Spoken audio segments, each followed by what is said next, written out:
the first time I saw where my fiancé's parents lived, I realized just how far denial can stretch before it breaks. It was the 4th of July, and I'd been trying to convince myself that bringing our daughter to visit was the right thing to do. I told myself it would mean a lot to him, that maybe seeing his family would bring out the better parts of him I used to believe in. But when we pulled up to that house, something in my chest tightened. Even from outside, it looked wrong. The curtains were tacked up with thumbtacks, the porch sagged like it had given up halfway through standing, and the smell hit before the door even opened. A mix of smoke, grease, and something sour. Inside was worse. I'd expected clutter, I hadn't expected chaos. 8, maybe 10 people were living there, most of them I didn't recognize. The living room looked like a halfway shelter for bad habits. People sleeping on couches, mattresses on the floor, plates with dried food stacked like an art installation of neglect. The walls were stained, the floor sticky. I remember staring at the table covered in pipes, some for weed, others not. Our 2-year-old clung to my leg at first, wide-eyed and silent, before curiosity kicked in. And that's when panic set in. She's level 3 autistic, endlessly curious, always exploring, touching, grabbing, tasting. I could practically hear every surface in that house screaming contamination. Within minutes, she'd reached for a stained cup, a pipe, an old drink can. I pulled her away, and one of the women lounging on the couch, his mother's friend, maybe, gave me a look, that smug, judgmental kind of look people give when they think you're uptight. She's just curious, she said. Let her explore, ain't gonna hurt her. My fiancé laughed like it was nothing. Relax, babe, he said. She's fine. Fine. He said it like that word could cover everything. The filth, the danger, the years of trauma he'd buried so deep it had started to rot. I wanted to leave. I wanted to scoop up my child, walk out, and never come back. But I stayed, because walking out in front of everyone would have started a war. So I hovered near our daughter, intercepting every grab, every reach, every step. When she tried to put dog food in her mouth, I took it away, and his mom just laughed. She's building her immune system, she said. I smiled tightly and said nothing. By the end of that visit, I was sweating through my clothes, exhausted, vibrating with a quiet kind of fury. He didn't notice. Or maybe he did, and he just didn't want to deal with it. When we got home, I waited until our daughter was asleep before I said anything. That house is not safe, I told him. He shrugged. They're doing their best. There were pipes on the table, I said. There were strangers in the house. People using hard DRGS according to your own friends. They're not hurting anyone. They could hurt her. He didn't say anything for a long time, and then, quietly, you just hate them. That stung, mostly because it wasn't true. I didn't hate them. I hated what they represented, everything he refused to see, everything he excused in the name of loyalty. I said, if they want to see her, they come here. I'm not bringing her into that environment again. His face twisted, not in anger, but in that stubborn kind of frustration he gets when he's forced to confront reality. You're judging them, he said. They don't have money. They're doing what they can. I'm judging the mess, I said. Not their poverty, the filth, the drugs, the danger. He didn't argue after that, just got quiet. And I thought maybe he'd understood, but I should have known better. Silence never meant understanding with him. It meant resistance waiting for a better time to bite. 2 weeks passed without a word from his family. I thought maybe that was it, that they'd taken the hint and moved on. I even let myself feel guilty about it sometimes, wondering if I'd overreacted, if maybe my anxiety had painted the picture worse than it was. Then, on his mother's birthday, everything came back like a bad echo. That morning, I asked him what kind of cake she liked. I wanted to surprise her, to show that despite everything, I was still trying. He barely looked up from his phone. Chocolate, he said. So I went out, got the cake, a card, even a little scented candle to tie it all together. I was in the kitchen setting it up when I heard him mutter something under his breath. What? I asked. He looked at me, jaw tight. You make everything about control. I blinked. What are you talking about? He set down his phone. Mom called. She says you're making her feel unwanted, that you hate them, that you refuse to visit because you think you're better. I laughed, but it came out sharp. She can come here anytime she wants. She knows that. I've told her that. She shouldn't have to, he snapped. She's sick. You're the one making it hard. I stared at him, the weight of the absurdity pressing down on me. I'm protecting our daughter. That's not hard. That's responsible. He shook his head. You always have to be right. That was the moment I realized how deep his blindness went. He wasn't defending his family anymore. He was defending his own comfort. Because if he admitted I was right, he'd have to admit that the people who raised him failed him in ways he still couldn't face. I left the cake on the counter, untouched. That night, he barely spoke to me. The silence wasn't new, but it hit differently now, like a wall built brick by brick from resentment and denial. The next morning, his mother texted me, "Thank you for the cake. It was lovely. She had come by while I was out taking our daughter for a walk. My fiancé hadn't told me. He'd let her in, let her sit in our living room, let her hold our child, all while knowing how I felt. When I confronted him, he said, "She's my mother. I don't need your permission." And that's when something inside me cracked. Not loudly, not dramatically, but quietly, the way glass gives way before it shatters completely. I didn't scream. I didn't cry. I just said, "If you can't see why this matters, maybe you shouldn't be around her either." He stared at me like I'd just said something cruel. Maybe, to him, I had. But to me, it was the first honest thing I'd said in months.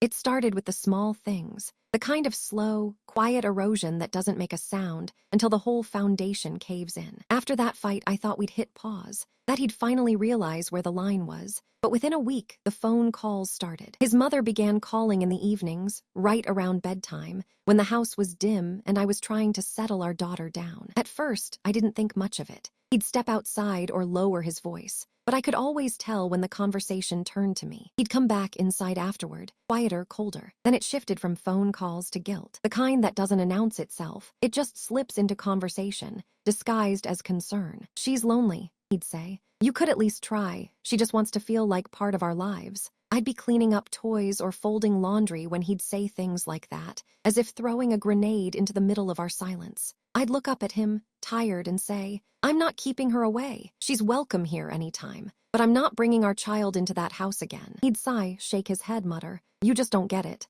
No, I got it. I got it perfectly. What he wanted wasn't compromise, it was convenience. He wanted peace that didn't require change, a world where he could have both, his mother's approval and my obedience. But I wasn't built for that. Not anymore. The next time she came over, it was unannounced. I opened the door to find her standing there, clutching a grocery bag filled with who knows what, smiling too widely. "I brought some things for the baby," she said, stepping past me before I could answer. I could smell the cigarettes on her, the faint trace of something stronger beneath. Our daughter was on the couch watching her tablet, and the second she saw her grandmother, she got up and ran over. She didn't remember the mess. She didn't know what danger smelled like. "Hi, sweetheart," his mother said, kneeling down and hugging her tight. "Grandma missed you." I stood there, heart pounding, torn between wanting to grab my child and wanting not to make a scene. My fiancé appeared from the hallway, pretending to be surprised. "You didn't tell me she was coming," I said. He smiled, sheepish. "She texted while you were showering. I figured it was fine." "Fine,"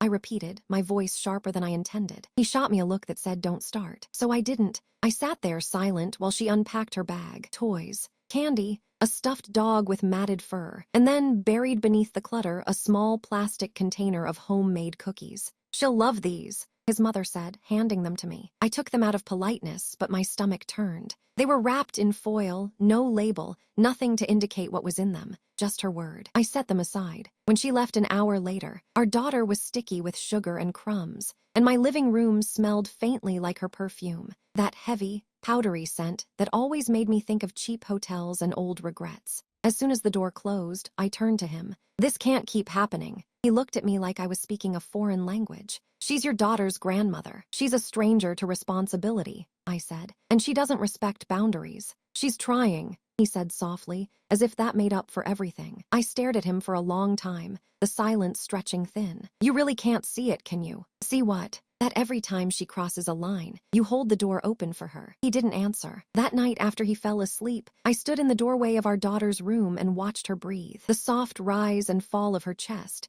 the small sounds she made when she dreamed. She was innocent, untouched by all of this. And that terrified me because I knew what it was like to grow up in chaos and call it love. When I was younger, my own mother used to say, "People show you who they are by what they protect." I used to think that meant defending others. But now, standing there, I realized it also meant protecting the things that should never be up for negotiation. Your child's safety, your peace, your dignity. The next morning, I told him that I wanted to start therapy. "For what?" he asked, genuinely confused. "For myself," I said, "to make sense of all this." He rolled his eyes. "You think a therapist is going to fix my mom?" "No," I said quietly, "but maybe they'll help me figure out why I keep expecting you to try." He didn't have an answer to that. Weeks passed. His mother texted a few times, small things, "How's my grandbaby?" or "Can I stop by?" And I kept my replies polite but brief. I'd agreed to let her visit again if she cleaned up the house, but I had no illusions that she actually would. Then one evening, he came home late. His face was pale, his eyes distant.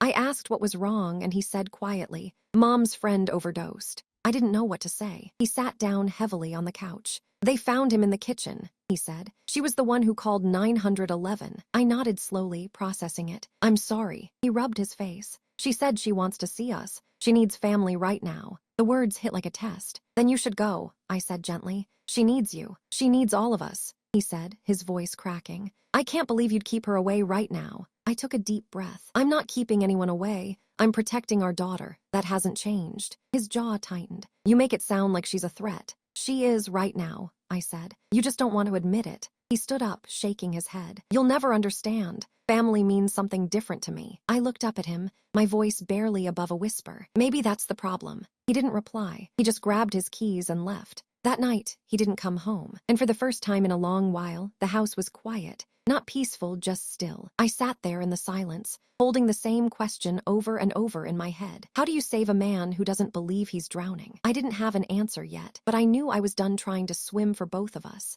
He didn't come home that night or the next. By the second morning, my stomach was twisted into a quiet, constant knot. Not the kind of panic that sends you running to hospitals or calling the police, but the kind that sits heavy in your chest, dread mixed with resignation. I didn't even bother texting him at first. I knew where he was. With her. It was always where he went when things got too real, when I pushed too hard, when the truth scraped too close to the bone. His mother was his escape hatch, his living, breathing excuse. I imagined the scene before it even happened. Him walking in, her crying, him saying, "She doesn't understand," and her wrapping him in pity like it was forgiveness. It had probably been that way his entire life. By the afternoon, I finally got a message. "Staying with Mom tonight. She needs me. Don't wait up." Just like that. No apology, no acknowledgement, no concern for me or our daughter. I stared at the screen for a long time, reading the words until they blurred. The funny thing about being disappointed enough times is that it stops feeling sharp. It just starts to feel familiar. That evening, I put our daughter to bed early. She fell asleep clutching her stuffed bear,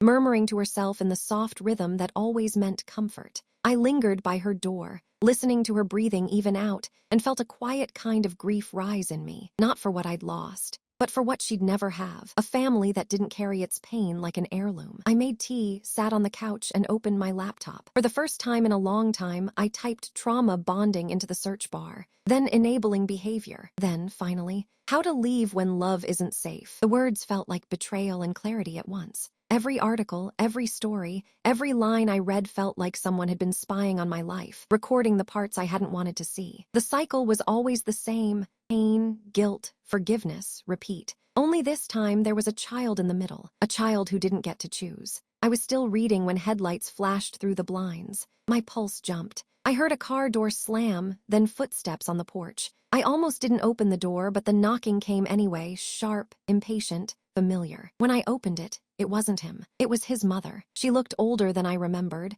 her hair pulled back, her makeup smudged. There was something desperate in her face, a strange mix of grief and defiance. "Where?"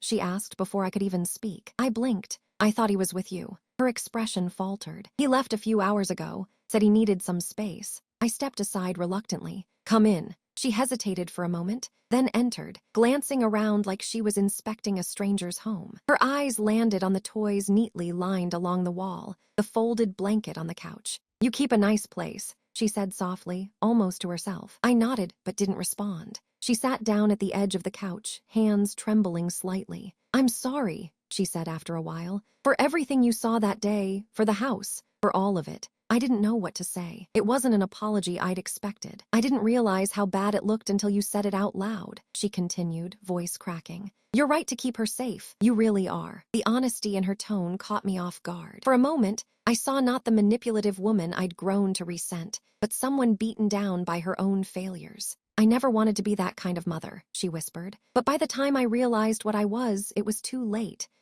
She paused, wiping her eyes. "He always defends me because he thinks love means never telling me when I'm wrong." My throat tightened. "That's what he learned from you," I said quietly. She nodded, eyes glistening. "I know." We sat in silence for a long time. It was strange. The stillness wasn't hostile anymore. It was just sad. Two women sitting across from each other, both tired of cleaning up after the same man in different lifetimes. Finally, I asked, Why are you really here? She hesitated. Because I'm scared he's slipping. He doesn't know who he's supposed to be anymore. With me, he's the son who needs to fix everything. With you, he's the man who doesn't know how. I swallowed hard. And where does that leave me? She looked up, her voice trembling. Probably where I left myself years ago, trying to fix someone who doesn't want to be fixed. The words hung in the air, heavy and too honest. After a long pause, she stood. You're a good mother, she said softly. Don't let him make you forget that. I didn't move as she walked to the door, but before she left, she turned back. If he comes here tonight,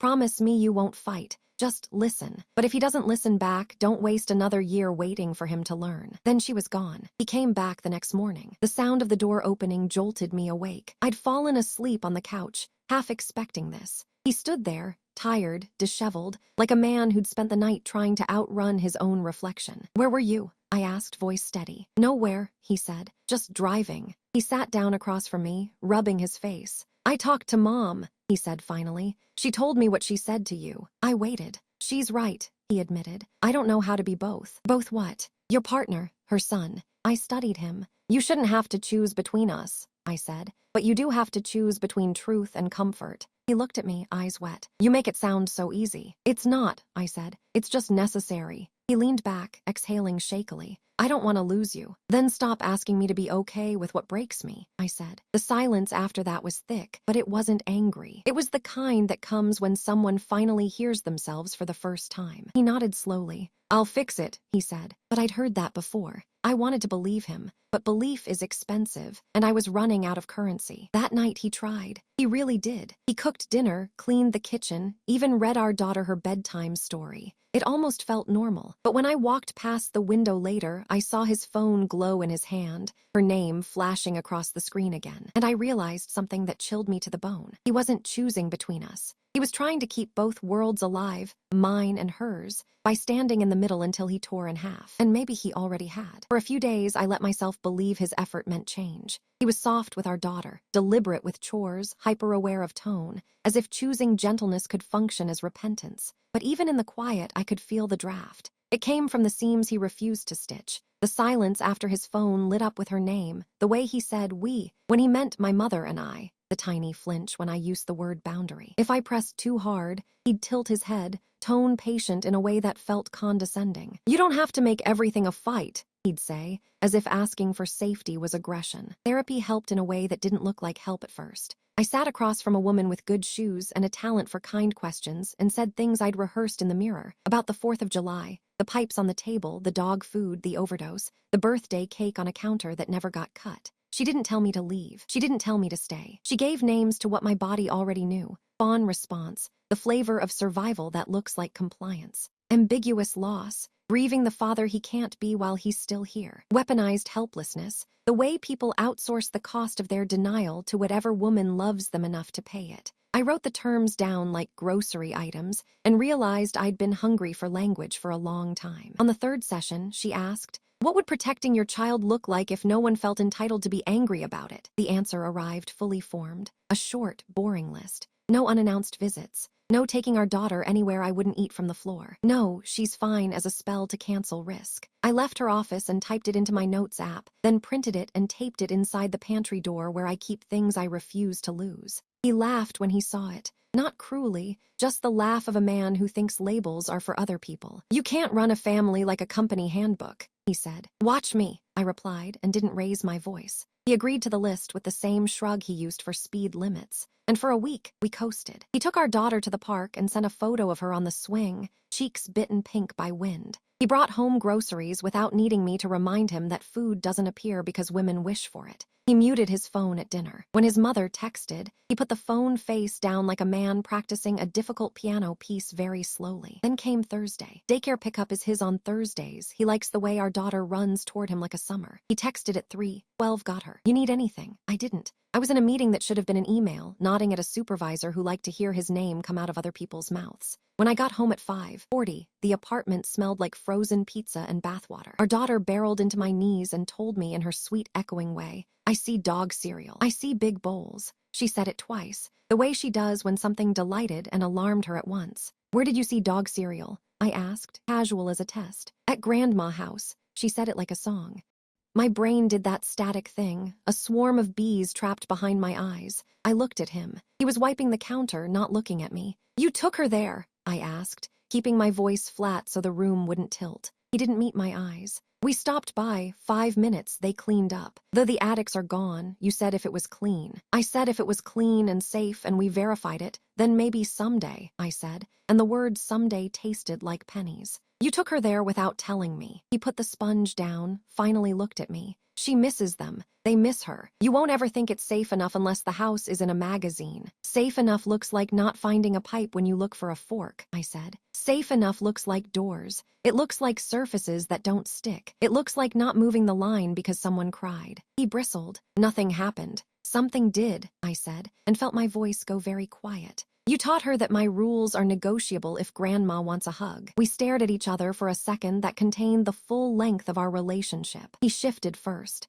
"It was 5 minutes," he repeated, as if repetition could convert time into virtue. I walked to our daughter's backpack, the small canvas one with the dinosaur that looks like a lizard in a bad costume. I unzipped the outer pocket and pulled out a crumpled napkin she had stuffed there. Inside were 2 dog kibble pieces, gray-green, the size of a thumbnail. She must have pocketed them like treasure. My throat tightened so fast I had to swallow twice to speak. I held out the napkin. "This is what 5 minutes looks like." His face changed in stages: annoyance, then embarrassment, then a flash of something like fear, quickly smothered by pride. "You're making it bigger," he said. "You always do." "I'm making it exact," I said. "Exact is big when you were a kid in a house like that." He put his hands on the counter like he needed it to hold him up. "You act like I wanted any of that," he said, a sudden sharpness. "Like I'm proud of it. I'm just trying to keep the pieces together." "Pieces don't stay together just because you pretend the floor is clean," I said. "I'm done negotiating with air." Something moved behind his eyes. He pushed the heel of his hand into his brow the way he does when he's trying not to cry or rage or both. "What do you want from me?" he said. "3 things," I said, and counted on my fingers because men hear better when numbers are involved.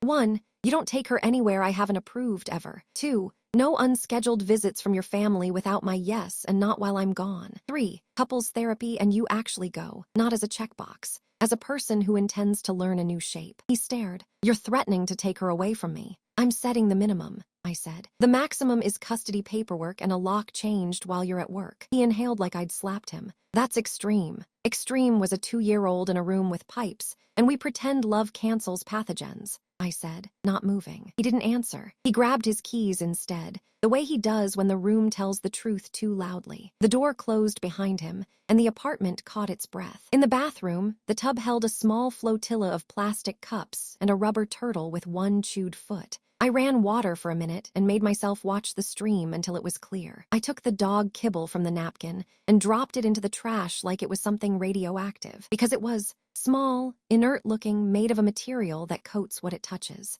While our daughter slept that night, I did 2 things I had been avoiding because I didn't want to live in a world where I needed them. I Googled a family law clinic and saved their number under dentist so my phone wouldn't whisper treason when his eyes fell on it. And I emailed the daycare to update pickup permissions. Parents only unless written consent from both. I added a note to our file. No visits to other residences after pickup. Return home or park only. It felt intrusive to put my private life into an administrative portal. It also felt like seatbelts. He came home after midnight, quiet in the way that either means surrender or strategy. I didn't ask which. In the morning, he was contrite. "I'm sorry," he said, eyes down. "You're right about telling you. You're right about the rules. I'll go to therapy. I'll call today." He said the words like he was reading a recipe aloud to learn how to want the soup. I nodded. "Thank you," I said, and didn't add the rest. That I would be verifying with the therapist's office, that I would be tracking attendance with calendar invites he couldn't decline without pinging my phone. 2 days later, he showed me a confirmation email for a Tuesday at 4. I didn't clap. I put it on the calendar. The quiet between us changed timbre. Less iron, more glass.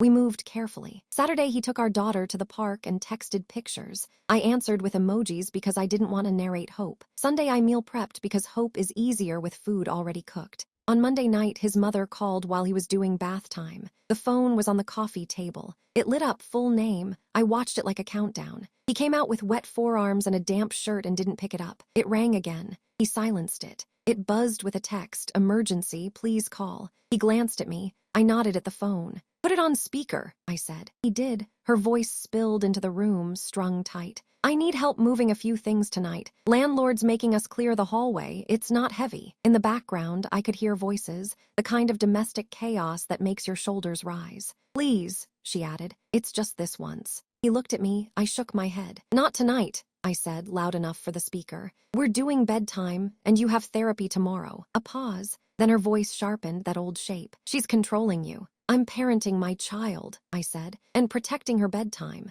You can borrow his muscles a different day. Another pause, then a muttered fine, and the line went dead. He stared at the phone like it might turn into a snake. Thank you, he said. I didn't say for what. He kissed our daughter goodnight and sat on the edge of the couch like a man waiting to be graded. I gave him nothing but the television and a show we could watch without identifying with anyone. Tuesday, he went to therapy. He did not manage to be proud of it. He came home with that post-hurricane quiet. I asked nothing. He said after a while, "It was a lot." I said, "Good." He nodded, and I let the moment end there because not everything has to be narrated to be real. Wednesday morning, I sent an email to myself with the subject line Plan B. It had 3 bullet points. If he takes her somewhere unsafe again, call lawyer, file for temporary orders, request supervised visits until boundaries hold. If his mother shows up unannounced, do not open door, call non-emergency again, document. If he tells me I'm extreme, repeat the list and eat something with protein. At lunch, a friend from the autism parent group sent me a screenshot without comment,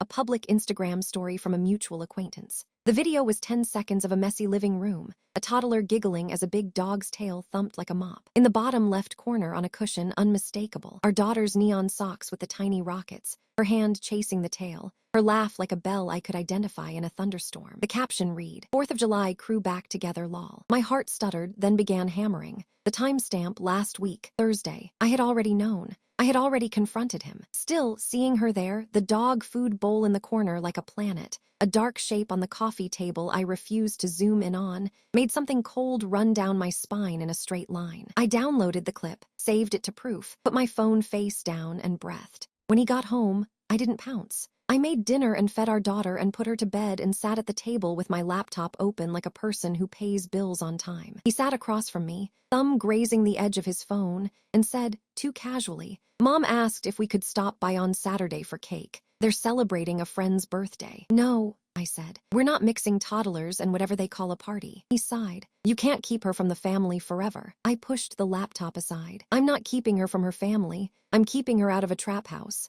Don't call it that. What would you call it? I asked. He didn't answer. I took a breath and changed the tense of my hope. We're pausing the wedding, I said. The words surprised me only in how clean they sounded. No venue holds 2 people this far apart. He stared at me like I'd reached across the table and moved his face. You're serious. I'm practical, I said. Engagements are for deciding if you should marry, not sprinting toward a ceremony because stationery is cute. He leaned back, rubbing his jaw. My mother will. Your mother is not in this sentence, I said. We are. He laughed once, humorless. You always have to win. I have to keep a child alive, I said. I can love you and still refuse to do it the way you were taught. He looked away. The silence pressed, then passed. He nodded once, twice, as if the motion could make the reality less jagged. Okay, he said finally. Okay. He stood, walked to the sink, turned on the water like it could drown out whatever came next. What came next was the door. The key turned, too sure to be a mistake. The deadbolt we usually kept locked at night slid back like a mouth opening without consent. The door swung inward, and there, framed by the hall light, stood his mother with a grocery bag on one arm and a smile she'd ironed onto her face. Behind her, a man I didn't recognize held a folded playpen and a pack of paper plates. I thought I'd help get ready for Saturday, she said brightly, as if she were the kind of person who got invited and arrived early to set out napkins. My stomach dropped through the floor. I looked at the lock, at the key in her hand, at him, frozen with his fingers wet under the tap. I heard my therapist's voice in my head asking, what would protecting your child look like if no one felt entitled to be angry about it? It would look like this. I stood up, walked to the door, and said very calmly, how did you get our key? She lifted her chin. He gave me a copy, for emergencies. I didn't look at him. I didn't need to. I reached for the key in her hand, took it, stepped into the hall, closed the door between us, and locked it. Then I turned the deadbolt. The bag thumped against the wood. Her voice rose, incredulous. You can't. I leaned my forehead against the door for a beat to keep my words from shaking. We don't do unannounced visits, I said, loud enough through the wood. We don't do keys. We don't do surprise men with playpens. You can call tomorrow. If we say yes, you can come. If not, you can't. There was a beat of silence in which the whole building seemed to listen. Then she started to talk again. Noise, justifications, a litany so old the syllables were wearing out. I stepped away from the door and faced him. He was still at the sink, hand under water, as if the faucet could coach him through the next sentence. Did you give her a key? I asked. He nodded once. Small, a boy in trouble. Before or after? We taped the rules inside the pantry. He closed his eyes. Before, he said. Then after a beat, after. The faucet ran and ran. Behind the door, his mother knocked again, the kind of tap that thinks persistence is a virtue. I walked to the pantry, opened it, took down the paper, set it on the table, picked up a pen, and drew a box at the bottom. I wrote, keys and access, revoked. Replacement locks tomorrow. I slid the paper toward him. Sign, I said, and kept my voice very gentle. He looked up at me, eyes shining with something that might have been shame if he could keep it alive long enough. He picked up the pen, and then the doorbell rang, bright and official. The sound our intercom makes when someone presses the building buzzer and two voices speak into the same piece of metal. My phone buzzed on the table at the same time. A notification flashed. Unknown number. We've received a welfare concern about a minor at this address. Please respond. I picked up the phone with steady hands. Outside, his mother knocked again. At the sink, the water finally shut off. I said, mostly to myself, but not quietly. And this is where we stop pretending this is only about cake. The word welfare can empty a house faster than a fire. My first instinct was to scoop up my daughter and stand in a doorway like a human lock. My second was the voice I'd worked hard to grow, slow, methodical, documented. I put the phone on the table, screen up, and said to him, "You're going to stand with me, not in the middle." He nodded, too quickly. Behind the door, his mother knocked again, then sighed in a way that meant pour me to anyone who didn't know the script. I called down through the intercom. "Who is it?" A calm voice answered, professional, unhurried. "County Family Services on a welfare call. We'd like to verify everyone is safe." "ID to the camera, please," I said, because that's what the therapist had told me to practice. Pause the panic. Ask for proof. The tiny hallway camera blinked to life. 2 badges, 2 faces. No uniforms, just the neutral clothing of people trained not to escalate a room. "Second floor," I said and buzzed them in. I turned to him. "Collect the rules, collect the daycare email, the therapy confirmation, put them on the table." My voice was low, the kind you use when you're instructing your own heart to keep its beat on count. He moved, finally useful with his hands. Papers fanned onto the table like a small, boring hymn. Policy printouts, a screenshot of the daycare portal update, his calendar invite for therapy, the sheet of boundaries with his first signature, and the box I'd just drawn waiting for another. I picked up my phone and texted my mother and grandparents' visitors from Family Services. "All okay? Please don't call because the last thing I needed was my grandmother's protective rage as background music." Then I texted my therapist a single line. "Unannounced welfare check. We'll debrief." A minute later, there was a soft knock, professional, respectful. I opened the door to the 2 workers and stepped back so they could see the apartment before they decided how to see me. "Hi," the woman said, her voice trained to be both firm and gentle. "I'm Casey, this is Mark. We're here on a call. We don't assume anything's wrong, just need to check and close the loop." "Thank you for coming," I said and meant it. I gave them my full name. "We've had some family conflict about boundaries. You'll probably hear about that. What you'll see is a safe home." As if on cue, our daughter toddled into the hall in rocket socks and handed the taller worker a book. "Read," she chirped, then repeated it because repetition is how her brain makes sure the world sticks. Mark smiled softly. "Can I see your room after we say hello?" he asked her, making his voice a question and his body smaller. She considered it, then nodded like a queen granting access to a province. I could have kissed him for asking instead of assuming. While he followed her to the doorway, Casey stayed with me and him. "Can we sit?" she asked, gesturing to the table. I nodded. She clocked the papers without touching them, experienced eyes scanning for the difference between performance and preparedness. She began with the basics. Full names, who lives here, where the child sleeps, who provides care. She asked about daycare and doctors, nutrition and routines. She didn't rush. She didn't pry. When she asked if there had been any recent injuries or illnesses, I pictured the napkin with kibble and put both hands flat on the table. "No," I said. Then, because precision is a currency I respect, I added, "There was an incident last week where our daughter was taken briefly to a residence I have deemed unsafe, against my explicit boundary. She was not harmed, We have documented why it can't happen again. I slid the daycare email forward. I updated pickup permissions the next day. Casey read, nodded, and looked at him. Do you agree with what she said? He swallowed. I watched his face struggle to choose between habit and honesty. Yes, he said finally. I took her there. It was a mistake. He glanced at our daughter's door. I'm learning. Good,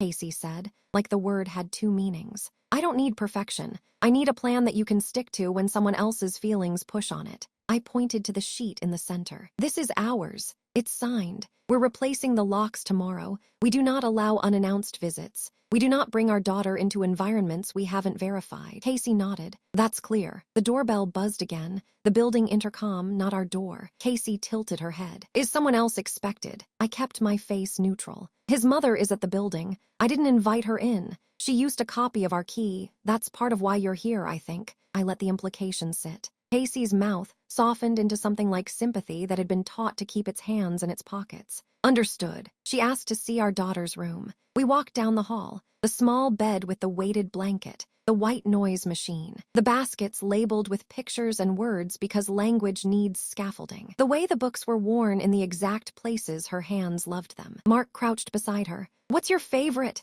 She held up the turtle with one foot chewed and said very seriously, this one. He asked if turtles need baths. She giggled and shook her head like he was a fool. My shoulders dropped 2 inches without my permission. Back at the table, Casey said, we're going to close this as a non-issue. You have what we need to see. Safety, routines, medical care, boundaries. We'll note a conflict with extended family and that you're addressing it with locks, rules, and counseling. She stood and tucked a card beside the papers. If there's another call, feel free to ring me directly. I prefer continuity in non-cases. Relief doesn't feel like fireworks. It feels like remembering you have lungs. Thank you, I said again, and then, because I could, would you mind walking out with us? I'd like you to see the person who called this in. Casey's eyes flicked toward the door, calculating risk and usefulness. We can walk you to the hallway, she said. We don't mediate, but we can be witnesses. We stepped into the hall. His mother was there with the grocery bag sagging at her ankle, a performance of defeat arranged on her face. The man with the playpen had vanished, as props do when a scene goes wrong. Casey nodded politely. Evening. His mother's gaze jumped between the badges and my face. I watched the exact second the story she'd hoped to tell curdled in her hands. I was worried, she said, lifting her chin. I heard yelling on the phone. We were reading a bedtime story, I said. It has pirates. Casey didn't roll her eyes. Trained, professional. Ma'am, we've met the child. She's safe, healthy, and happy. This residence is not a concern. If you have future worries, please direct them to me rather than the general line. She handed over a card, which his mother took like it was something sharp. Have a good night, Casey added, and that was the end of the state's role in our family drama. Back inside, I relocked the door, engaged the chain, and set my back against it long enough to feel wood against bone. He hovered by the table like a man who knows the verdict has been read, but doesn't yet know the sentence. Keys tomorrow, I said. He nodded. And now, I continued because momentum matters. You're going to sign. He sat, picked up the pen, and signed under the new line about locks and access. His hand shook once, then steadied. When he finished, he pushed the paper toward me like an offering. Thank you, I said, and filed it in a folder labeled House Rules, because labels calm me and paper lasts longer than promises. He exhaled. I'm sorry she did that, he said, voice small. She didn't do it to me, I said. She did it to our daughter, to you, to herself. He rubbed his forehead. I'll call her. No, I said. You'll text her, all contact by text first. No visits without confirmation. No keys. No welfare calls. If any of that happens again, all access pauses. Then you'll put your phone down and sit with the discomfort like it's not going to kill you. He typed. I watched. He hit send. Then he did the hard part, nothing. The apartment was quiet in the way it gets after a storm leaves. The ground still soggy, branches asked to hold their shape again. I did the dishes. He dried. It wasn't romance. It was repair, and it had to be boring to work. At midnight, I woke to our daughter fussing. I went in, soothed her back under the weighted blanket, traced circles on her back until her breathing synced with mine. When I turned to go, I saw something white tucked beneath her pillow, one corner peeking out.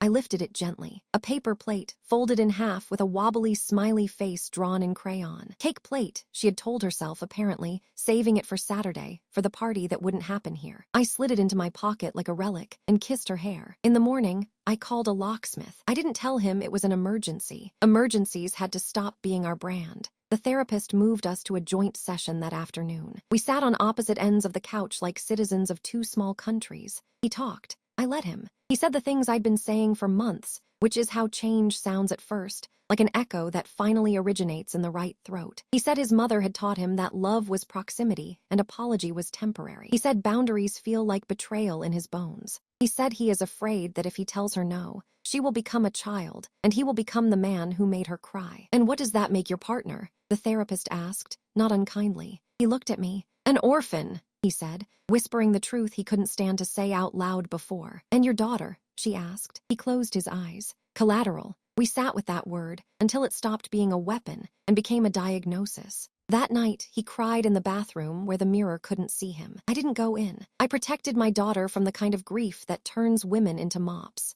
2 days of quiet. 2 days of daycare pickups with photos taken in daylight. 2 days of my phone not ringing with numbers I didn't save. On the third morning, a florist's van double parked outside. A small bouquet for me. No card, just a slip of paper with a number I recognized as hers and one sentence. I'm done. I threw it away, not because I believed her, but because flowers don't fix scaffolding. Saturday came. There was no party here. We ate pancakes. We FaceTimed my grandparents. We took our daughter to a park where the ground is rubber and the benches are metal and no one hands you a cup you didn't pour yourself. On the walk back, she pointed at a dog and said, "No eat dog cereal," very proudly, like she had learned a rule all by herself. I laughed, and then I didn't because the relief stung. That evening, I found him in our closet with a box, the one from the garage, the one with the drawing I looked at under a crooked sun. He had added something, a small key on a ribbon. The copy from his mother returned to the place where we keep objects that used to mean access and now mean danger.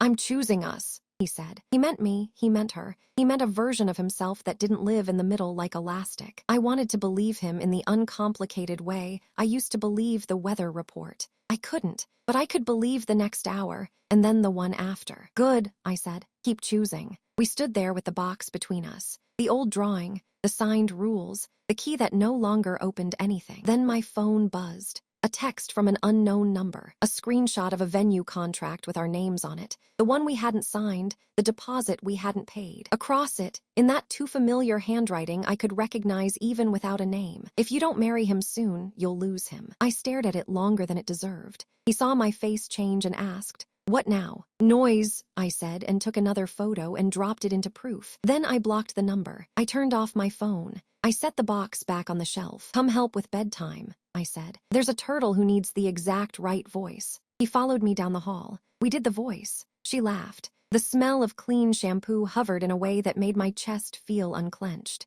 After lights out, he touched the pantry door with the taped rules and said, "Can we add one?" "What?" He thought for a second, then said, "No secrets that make someone else smaller." I wrote it down. We both signed. And then, just when I let myself think the episode had aired and the credits were rolling, a heavy envelope slid under our door. No stamp, hand-delivered. I picked it up, heart steady. Inside, a printed copy of a petition, grandparent visitation, emergency hearing requested. The date was 3 days from now. The affidavit bristled with half-truths braided into a rope. I placed the papers on the table and took a breath that felt like lifting a barbell I had trained for. He looked at them and said, almost to himself, "She really doesn't know how to stop." "No," I said, "but I do." I opened my laptop. The family law clinic's number was already in my favorites, filed under dentist. I clicked. The line rang. Somewhere a calendar opened. Somewhere a door that had been unlocked too long finally remembered how to hold. The lawyer from the clinic was younger than I expected and older in the right ways. She skimmed the petition while I recited the last month by muscle memory. Pipes on a coffee table, daycare permissions,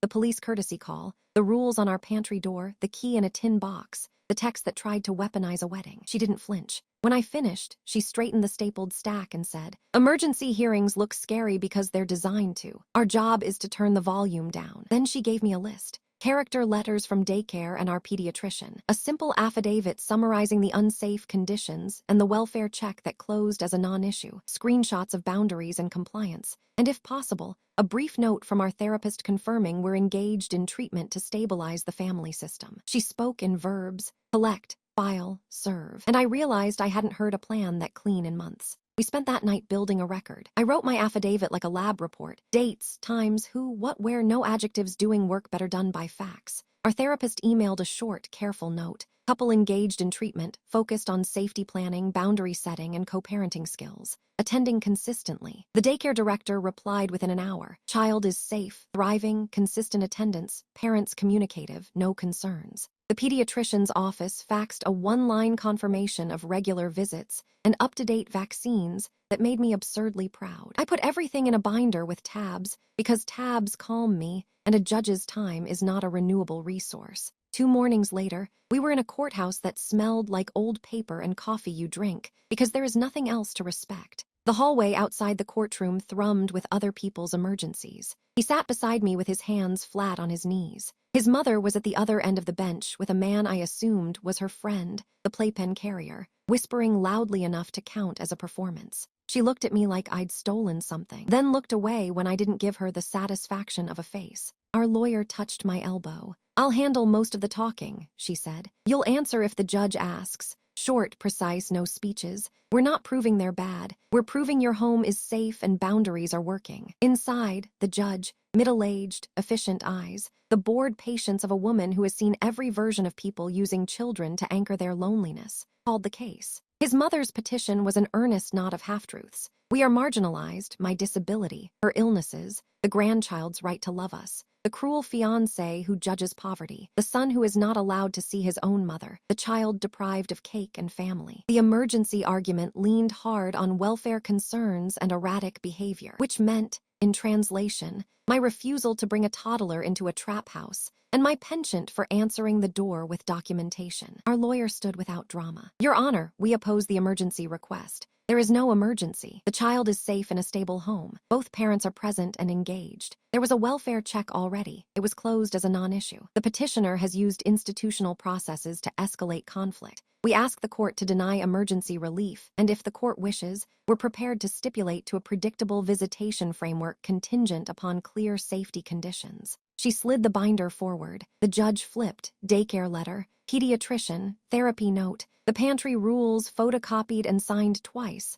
the locksmith invoice, the police report number. The judge's mouth twitched at house rules typed on the tab. "Who signed this?" she asked without looking up. "I did," he said, standing. His voice didn't shake. "I also took our daughter somewhere unsafe one time. That was a mistake, I won't again." The judge looked at me. "And you?" "I wrote the rules," I said. "I'm responsible for enforcing them." I wanted to add that enforcing is not the same as controlling, but the lawyer had coached me well. Answer what was asked, not the imaginary insult. His mother's attorney shifted in his seat. "Your Honor, my client is prepared to attest that the residence is clean, and the individuals viewed by respondent as unsafe no longer reside there." The judge finally looked at her. "Ma'am, did you recently make a welfare call regarding this child?" Her chin lifted, out of concern. "Was there an emergency?" I believed so. "And what was the result?" They said no concern. The judge let that sit for a breath. "Emergency relief denied," she said at last, voice brisk, pen already moving. "However, the court recognizes a relationship between the child and grandparents can be beneficial under the right conditions.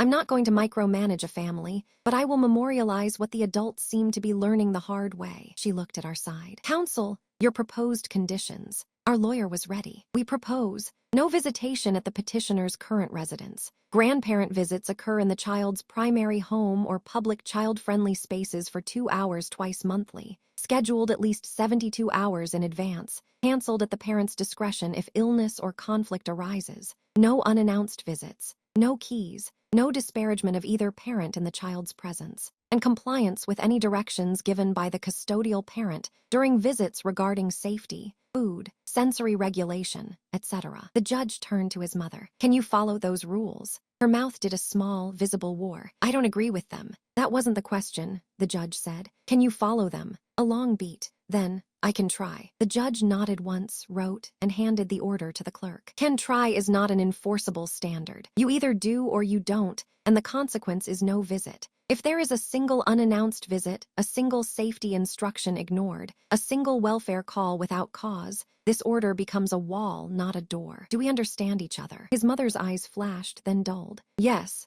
The judge looked at me one more time. "Ms., she said, "you're doing what you're supposed to do. Keep it boring." I almost laughed. The lawyer squeezed my elbow again, the courthouse version of a high five. In the hall, he exhaled like he'd been holding his breath since July. His mother walked past without looking at me. She paused at her son and touched his sleeve, a gesture rehearsed so long it had its own muscle memory. "You know where to find me," she murmured. "I do," he said softly, "and I'll let you know when we invite you." We went home without talking. Our daughter was finger painting in daycare, 2 handprints that looked like someone trying to hold the sun. I taped the court order inside the pantry behind the house rules. It felt bureaucratic and sacred. That night, I didn't bring up the wedding. I cooked pasta. He dried dishes. Our daughter hid her turtle under the couch and delighted in the ritual of directing us to find it. The apartment smelled like tomatoes and clean towels. Safety, it turns out, has a scent. We talked about the hearing after bedtime, not to relive it but to define the next stretch of road. He said he would keep going to therapy even if we canceled the wedding. I said canceled is the wrong word. It suggests punishment,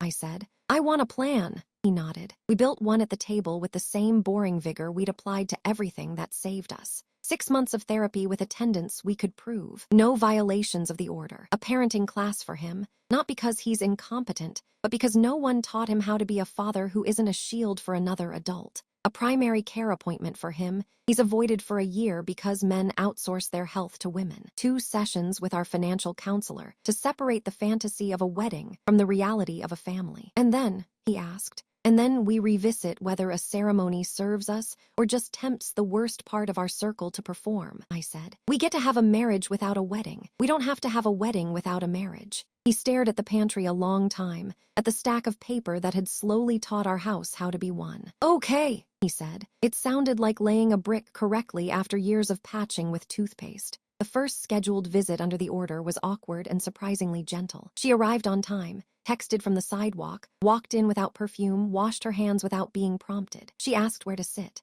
Our daughter was excited for the first 5 minutes and then went back to her blocks, which I decided was healthy. Love isn't a performance. It's a room you feel safe enough to ignore. When she reached for a cookie, I said, "First, let's check ingredients," and held out my hand. His mother paused, and I watched the moment of choice cross her face like a shadow. Then she placed the package in my palm. I read the label. I handed it back. "Okay," she smiled, but it was the small kind, the real one that doesn't demand attention. When she left, she thanked me for the time. It sounded like someone practicing a new language. He had 2 quiet weeks. Quiet like a scar teaching skin to lie flat. He went to therapy. He came home with fewer words and better ones. He stopped treating my boundaries like a hallway to sneak down and started treating them like walls that hold the ceiling up. He texted his mother before I had to tell him to. He installed the new lock himself and handed me the extra key. I gave it to the neighbor whose kid I trust to borrow sugar and return the container. He didn't bristle when I did. He said, "If we're lucky, it will be boring forever." The 3rd week, the order worked the way paper should. She texted a request for a Saturday visit. I said Sunday would be better. She said, "Okay," with a period and nothing else.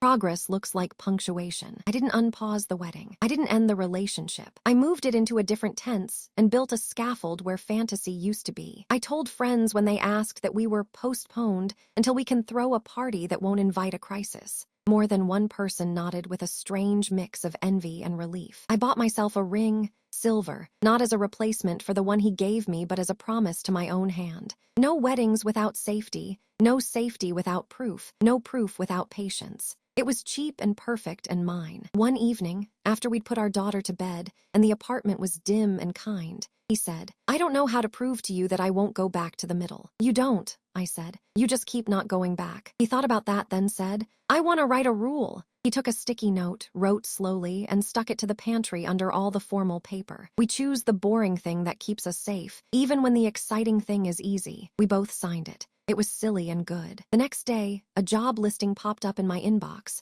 Remote work I could do on the nights he did bedtime, decent pay, health insurance we'd been stretching to cover alone. I applied, interviewed, accepted. I told my therapist it felt like lifting a barbell I used to be afraid of. She asked what I'd learned. I said that boundaries are not moats. They're bridges with tolls you can afford. She smiled in that therapist way that means you've caught your own metaphor. His mother slipped. Once. She arrived 5 minutes early and knocked with the rhythm of someone who thinks persistence confers righteousness. I let the knock echo through the living room and texted, "Visit begins at noon per order. We'll open at 12:00. At 11:59 she rang again. At 12:00 I opened the door and handed her hand sanitizer like a passport stamp. She laughed and didn't make a scene. When she left, I realized my heart hadn't spiked once. My body was learning that I didn't have to prepare for war to keep peace. We didn't talk about the wedding for a month. When we did, it was a Sunday morning with pancakes and crayons, our daughter drawing circles that looked like planets we might someday inhabit. He said, "I want to marry you when my behavior has been boring long enough that neither of us can tell where effort ends and character starts." I said, "That's the best vow I've ever heard." We agreed to revisit in 6 months, not as a deadline, but as a checkpoint.